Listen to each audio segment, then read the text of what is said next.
ಇದನ್ನೆಲ್ಲ ನಾವು ಅಭಿವೃದ್ಧಿ ಹತ್ರ ಮತ್ತೆ ನಾವು ಹೇಳ್ತಾ ಇದ್ದೇವೆ. ಅಭಿವೃದ್ಧಿ ಬಗ್ಗೆ ಮಾತಾಡಿ ಎಲ್ಲವೂ ಎಲ್ಲ ಸರ್ಕಾರಗಳಲ್ಲಿ ಮಾಡೋಕ್ಕಾಗಿಲ್ಲ, ಕೆಲವು ಆಗಿರ್ತವೆ. ಅಭಿವೃದ್ಧಿ ಬಗ್ಗೆ ಚರ್ಚೆ ಮಾಡಿ. ಯಾರು ಜನಪರವಾಗಿ ಕಾಳಜಿ ಇದೆ, ಅಭಿವೃದ್ಧಿ ಬಗ್ಗೆ ಚಿಂತನೆ ಇದೆ, ಯಾವ ಕೆಲಸವನ್ನ ಮಾಡಿದ್ರು, ಯಾವ ಯೋಜನೆಗಳಲ್ಲಿ ತಂದಿದ್ದಾರೆ, ನಾನು ಪದೇ ಪದೇ ಆದೇಶಗಳನ್ನು ತೋರಿಸ್ತಾ ಇದ್ದೇನೆ. ಅದನ್ನ ಬಿಟ್ಟು ಅವ್ರು ಬೇರೆನೇ ಮಾತಾಡ್ತಾರೆ. ಇಬ್ರು ಕಾಂಗ್ರೆಸ್ ನಾಯಕರು ಏನೆಲ್ಲ ಬೇರೆ ಮಾತಾಡ್ತಾ ಇದ್ದಾರೆ. ಅವ್ರಿಗೆ ಅಭಿವೃದ್ಧಿ ಬಗ್ಗೆ ಅವ್ರಿಗೆ ಬೇಕಾಗಿಲ್ಲ, ಜನರ ಬಗ್ಗೆ ಬೇಕಾಗಿಲ್ಲ. ಸುಳ್ಳಿನ ಕಂತಿಯನ್ನು ಹೇಳಿ ಮತವನ್ನು ಪಡ್ಕೊಳ್ಳುವಂತ ಪ್ರಯತ್ನ ಮಾಡಿ. ಸಾಮಾಜಿಕ ಸಮೀಕರಣ ಆಗ್ತಾ ಇದೆ.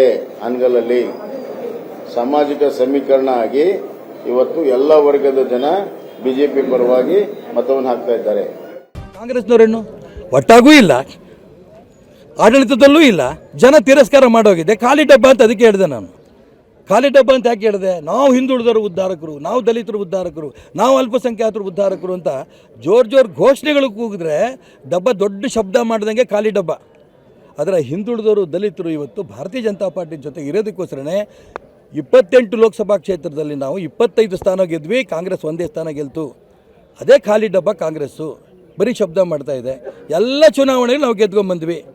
ಮೊನ್ನೆ ನಡೆದಂಥ ಕಾರ್ಪೊರೇಷನ್ ಹುಬ್ಬಳ್ಳಿ, ಧಾರವಾಡ, ಬೆಳಗಾಂ, ಆಮೇಲೆ ಗುಲ್ಬರ್ಗ ಎಲ್ಲವೂ ನಾವು ಮೆಜಾರಿಟಿ. ಯಾಕೆ? ಖಾಲಿ ಡಬ್ಬದ ಕಾಂಗ್ರೆಸ್ಸು, ಘೋಷಣೆ ಕಾಂಗ್ರೆಸ್ಸು, ಬರೀ ಮಾತಾಡುತ್ತಿದ್ದು ಶಬ್ದ ಮಾಡುತ್ತೆ ಕಾಂಗ್ರೆಸ್ ಪಕ್ಷದ ನಾಯಕರು. ಮಾನ್ಯ ಡಿ ಕೆ ಶಿವಕುಮಾರ್ ಮತ್ತು ಸಿದ್ದರಾಮಯ್ಯನವರು ಇವ್ರ ಜೊತೆ ನಾವಿಲ್ಲ ಅಂತ ರಾಜ್ಯದ ಜನ ತೀರ್ಮಾನ ಮಾಡಿದ್ದಾರೆ. ಮಜಾ ಇದೆ ಇದು.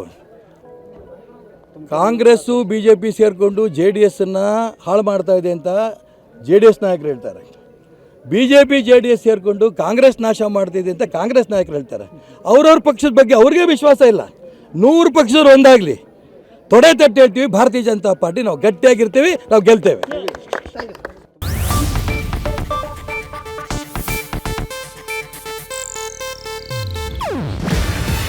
ಇದು ಏಷ್ಯಾನೆಟ್ ನ್ಯೂಸ್ ನೆಟ್ವರ್ಕ್ ಪ್ರಸ್ತುತಿ.